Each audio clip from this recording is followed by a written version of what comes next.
Warahmatullahi wabarakatuh. Kepada Pak Lintang yang kami hormati selaku dosen pengampu mata kuliah Hukum Kepailitan, perkenalkan kami dari kelompok 5 kelas Hukum Kepailitan I, dan atas kesempatan kali ini kami akan memaparkan hasil analisis kelompok kami, yaitu berupa analisis putusan nomor 37 PDT Sus Pailit 2021 PN Niaga Jakarta Pusat. Next slide. Berikutnya ini adalah anggota kelompok kami yang berjumlah 8 anggota. Dan untuk memanfaatkan waktu yang ada, maka mohon izin untuk kelompok kami memulai memaparkan hasil analisis kami, dan kepada rekan saya dipersilahkan.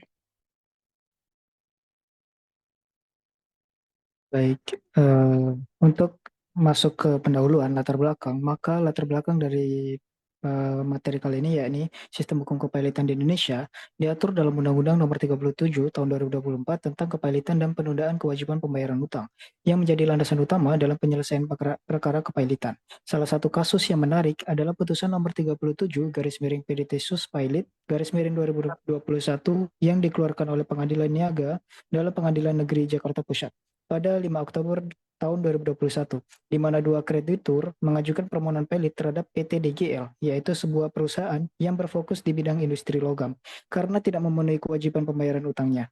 Meskipun syarat formal pengajuan pelit telah dipenuhi, majelis hakim menolak permohonan tersebut dengan alasan total utang yang diajukan berada di bawah 500 juta, sehingga lebih tepat diselesaikan melalui gugatan sederhana. Putusan ini menimbulkan perdebatan hukum terutama karena majelis hakim menggunakan peraturan Mahkamah Agung nomor 4 tahun 2019 sebagai dasar penolakan. Meskipun Undang-Undang Kepailitan tidak menetapkan batas minimum nilai utang untuk pengajuan pailit.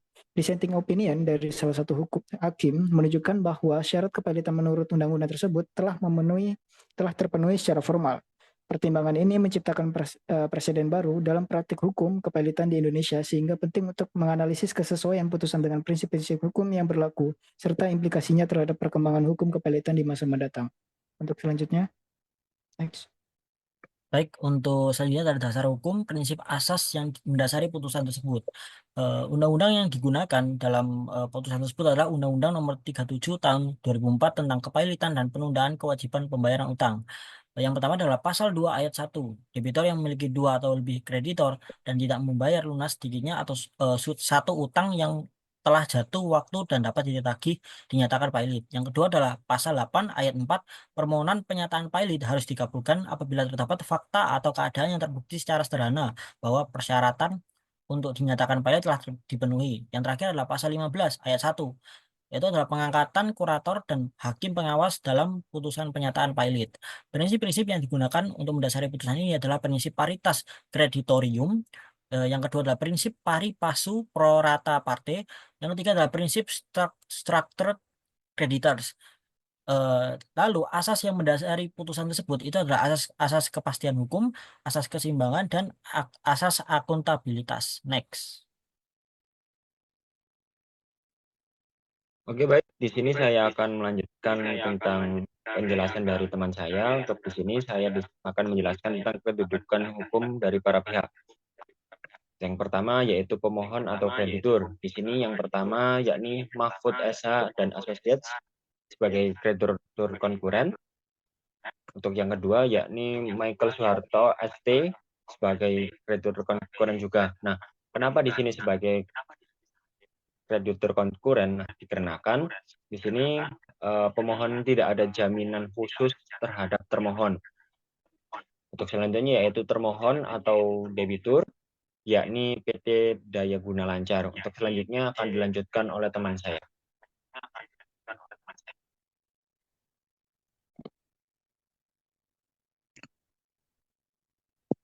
Baik, untuk selanjutnya yakni kronologi kasus dari perkara tersebut, yakni termohon memiliki kewajiban terhutang berupa utang atas jasa hukum terhadap pemohon satu sebesar 300 juta rupiah yang telah jatuh tempo pada tanggal 3 Januari 2021 berdasarkan perjanjian pelayanan jasa konsultan hukum yang dibuat pada tanggal 7 Desember 2020.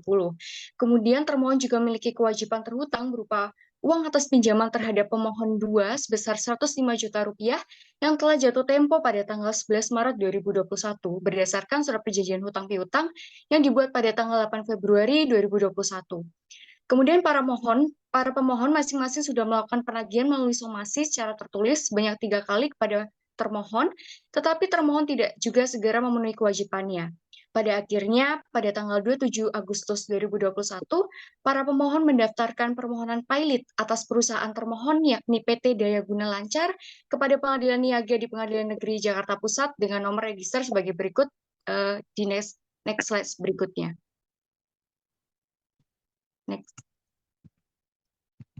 Next slide.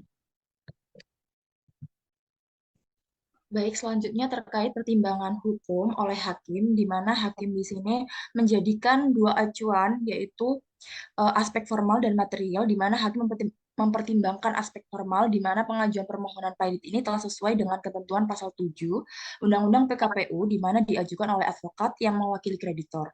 Kemudian, hakim juga mempertimbangkan terkait aspek material yang mengacu pada pasal 2 ayat 1 Junto Pasal 8 ayat 4 Undang-Undang Kepailitan, di mana ada dua syarat kepailitan. Yang pertama ada dua kreditur atau lebih, dan yang terakhir ada utang yang telah jatuh tempo dan tidak dibayarkan. Nah, dalam pertimbangan ini, majelis hakim berdasarkan bukti-bukti surat dan pernyataan termohon sendiri telah terbukti bahwa termohon memiliki kewajiban utang kepada dua pihak, yaitu Kantor Hukum Mahfudin SH dan juga asosiat serta Michelle Suharso, dengan total sebesar 405 juta rupiah, di mana sebagian besar telah jatuh tempo dan dapat ditagih. Oleh sebab itu, permohonan pilot telah memenuhi aspek formal dan juga material, tetapi ditolak dengan alasan nilai utang lebih sesuai dengan gugatan sederhana yang mengacu pada Perma nomor 14 tahun 2019. Next slide. Analisis kesesuaian putusan pengadilan dengan Undang-Undang Kepailitan. Putusan tersebut telah memiliki amar putusan yang telah diputuskan oleh majelis hakim. Namun, dalam permusyawaratan yang dilakukan oleh majelis hakim tersebut tidak dapat mencapai suatu kesepakatan atau adanya dissenting opinion. Hal ini karena hakim anggota 2 berpendapat bahwa permohonan pilot yang diajukan oleh para pemohon telah memenuhi syarat sesuai dengan ketentuan dalam pasal 2 ayat 1 Jo pasal 8 ayat 4 Undang-Undang Kepailitan dan PKPU. Next slide. Yang dimana ketentuan tersebut menjelaskan bahwa syarat yang diperlukan untuk menjatuhkan putusan pilot bagi debitur yaitu bahwa debitur harus memiliki 2 atau lebih kreditur dan tidak dapat melakukan pembayaran lunas terhadap sedikitnya satu utang hingga pada tanggal jatuh tempo pembayaran dan hal tersebut dapat ditagih. Next slide.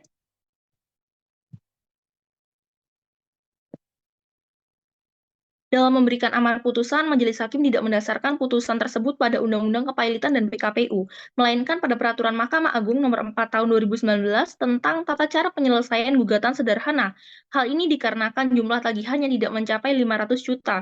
Tentu dapat dipahami bahwa putusan tersebut mengalami ketidaksesuaian dengan ketentuan yang tercantum dalam Undang-Undang Kepailitan dan PKPU, dikarenakan adanya benturan dengan peraturan lain, yaitu Perma Nomor 4 Tahun 2019.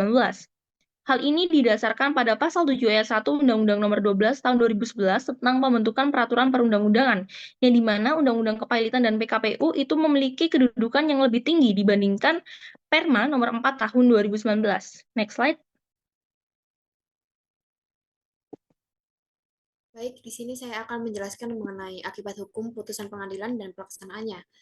Untuk yang pertama, dalam putusan nomor 37 PDT-SUS Pilot 2021 Pengadilan Negeri Jakarta Pusat, di sini tuh akibatnya tidak terdapatnya harta bundel pilot. Hal tersebut karena adanya amar putusan yang menyatakan bahwa majelis hakim menolak permohonan pilot pemohon sehingga tergugat yang merupakan debitur tidak dapat dipilotkan.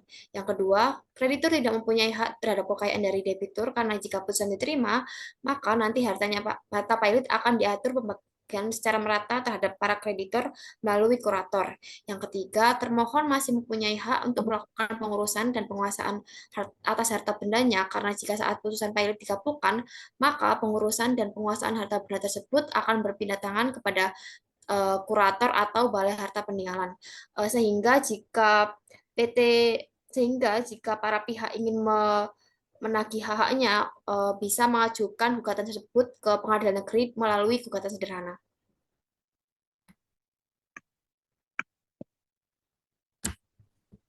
Baik, terkait kesimpulan dan juga saran.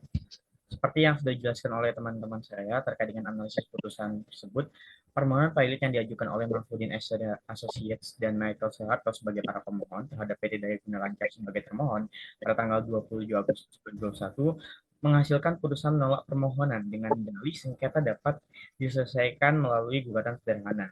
Hakim berdasarkan pertimbangan hukumnya telah memberikan putusan tersebut dikarenakannya belum terpenuhinya syarat material, yaitu sesuai yang tertuang dalam Perma nomor 4 tahun 2019, di mana gugatan sederhana dapat diajukan setidaknya di bawah 500 juta, sedangkan permohonan yang diajukan kepailitan oleh pemohon hanya nominalnya hanya 405 juta rupiah. Lalu adapun syarat yang dapat diberikan terkait dengan putusan tersebut, yaitu yang pertama terkait dengan pemohon dapat mempelajari terlebih dahulu syarat material juga formil, sehingga ketika diajukannya suatu permohonan kepailitan maka dapat diterima permohonan tersebut. Lalu yang kedua, terkait dengan hierarki peraturan perundang-undangannya, di mana kedudukan undang-undang lebih tinggi daripada Perma. Dan di sini Perma nomor 4 tahun 2019 memiliki ketentangan dengan undang-undang kepailitan, yang dimana seharusnya adanya keseimbangan dan juga kesesuaian antara peraturan di bawahnya dengan yang di atasnya.